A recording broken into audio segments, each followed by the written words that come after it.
સુરતના પુણાની સોસાયટીઓમાં બોર્ડ લાગી ગયા. સ્માર્ટ મીટર માટે મંજૂરી વિના પ્રવેશ નહીં. મીટિંગનો દોર શરૂ થયો.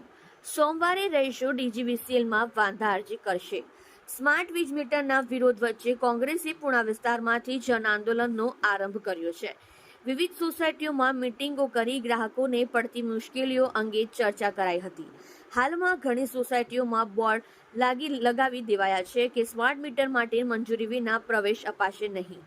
પુણાની શાંતિ નિકેતન સોસાયટીની વાડી ખાતે યોજાયેલી મીટિંગમાં સરગમ, દાનગીગેવ, અયોધ્યાનગરી, રિદ્ધિ સિદ્ધિ એપાર્ટમેન્ટ વિભાગે 2, દિવ્ય શક્તિ તેમજ પુણા બોમ્બે માર્કેટ વિસ્તારમાં શિવશક્તિ માર્કેટ ખાતે મળેલી મીટિંગમાં Ranuja Dham society, Laxmi park, Sardar complex, Kevaldham apartment, Radha Swami, Shivshakti સહિત આસપાસની સોસાયટીઓના સ્માર્ટ મીટરની મુશ્કેલીઓ અંગે કાર્યક્રમો યોજાયા હતા. આ ઉપરાંત સોમવારે દક્ષિણ ગુજરાત વીજ કંપનીના એમડીને સામૂહિક વાંધા અરજીઓ સુપરત કરવાનો નિર્ણય પણ કરવામાં આવ્યો હતો.